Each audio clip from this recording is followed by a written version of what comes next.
सबसे पहले तो आप सभी का बहुत बहुत धन्यवाद कि इतनी कम समय अवधि में आप लोग यहाँ पे आए, इसके लिए तहे दिल से हम आपका शुक्रिया अदा करते हैं। आज ये जो आप कार्यालय का उद्घाटन देख रहे हैं, ये देखिए केवल किसी कार्यालय का उद्घाटन नहीं है, ये उद्घोष है एक युद्ध का। ये आज शुरुआत है उस वैचारिक लड़ाई का, आज आगाज है उस युद्ध की शुरुआत का जो हम लोग लड़ने जा रहे हैं। आए बीते हुए समय में आप देख सकते हैं कि आरा किस तरह से बेदहाल है। चाहे किसी भी पार्टी की सरकार हो, शिक्षा की स्थिति क्या है, स्वास्थ्य की स्थिति क्या है, बिजली की स्थिति क्या है, यहाँ की सड़कें की स्थिति क्या है, ये ना आपसे छुपा हुआ है और ना यहाँ पे हमसे छुपा हुआ है। और ये स्थिति जो है ये किसी एक सरकार द्वारा बनाई गई नहीं है।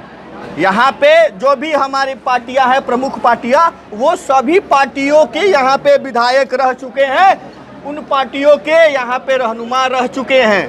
आज बीजेपी नहीं कह सकती है कि नहीं यहाँ पे स्थिति खराब है तो इसमें हमारी भागीदारी नहीं है। आज आरजेडी नहीं कह सकती है कि यहाँ की बेदहाल है स्थिति तो इसमें हमारा कोई योगदान नहीं है। जितना बीजेपी योगदान है उतना ही राजद का योगदान है। आप रोजगार की स्थिति देख लीजिए, 10,000 15,000 कमाने के लिए लोगों को बाहर जाना पड़ता है।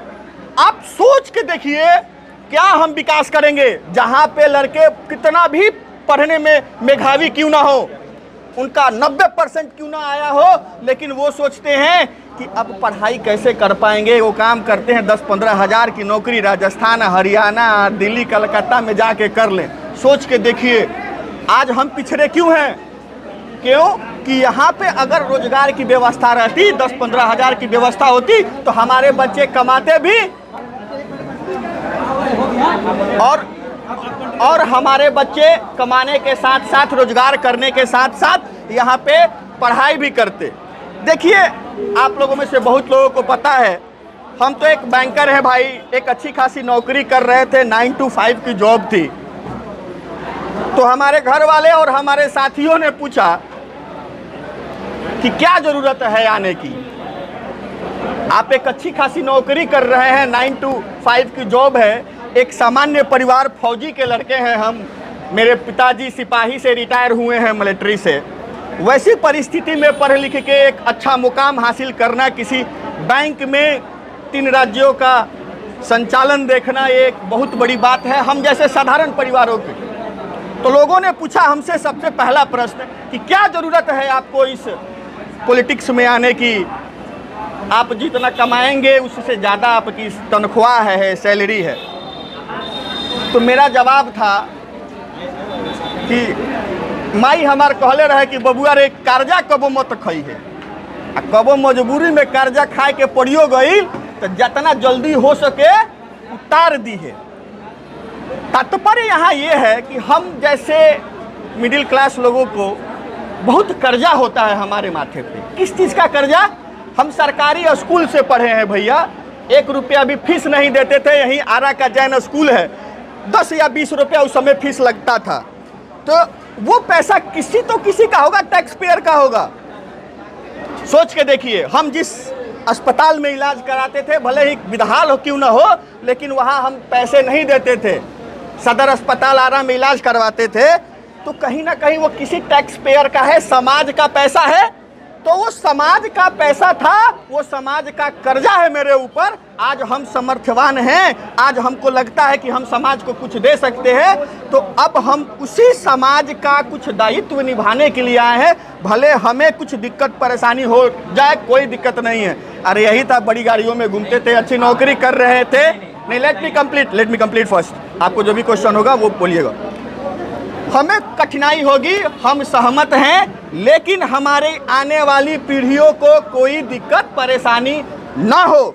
हम पैदल चलने के लिए तैयार हैं, हम साइकिल से चलने के लिए तैयार हैं, हम नंगे पांव चलने के लिए तैयार हैं, हम झोपड़ी में रहने के लिए तैयार हैं, लेकिन अपने आने वाले बच्चों के भविष्य के लिए एक सही राजनीतिक दिशा दिखाने का हमारा काम है। ये हम लोग बखूबी निभाएंगे।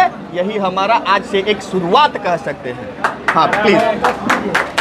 कार्यालय खुला है, क्या आरा विधानसभा से गोविंद जी भावी प्रत्याशी हैं? देखिए, प्रत्याशी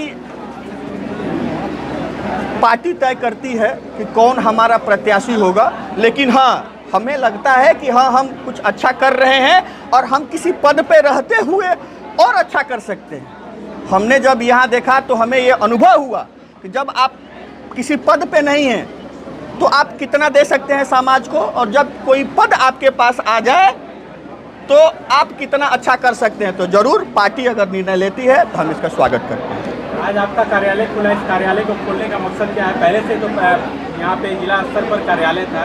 गोविंद जी अपने कार्यालय के माध्यम से आरा के लोगों को क्या सुविधाएं देंगे? आरा को लोगों को यही सुविधाएं हैं कि आपको लगता है कि किसी भी तरह की कठिनाई में हम आपकी साथ दे सकते हैं उसका निवारण में, तो हम यहाँ पे आप जरूर आए। हम यथासंभव अपना जरूर प्रयास करेंगे, लेकिन हमको भी पता है कि सत्तारूढ़ दल, विपक्ष या पक्ष, वो किस तरह का काम करते हैं। दोनों भाई भाई हैं, इसलिए ज़्यादा कुछ असरदायी नहीं होगा, लेकिन फिर भी जो भी हमारा होगा। रहा बात आपका कार्यालय दूसरा खोलने का, की आवश्यकता पड़ी, वो शहर के दूसरी ओर पे है, इधर को लोगों को जाने में उधर बहुत कठिनाई हो रही थी, तो हमें लगा कि शहर के एक और भी एक कार्यालय होनी चाहिए। हमारे साथियों का भी यही राय था, तो हम लोगों ने यहाँ पे खोला।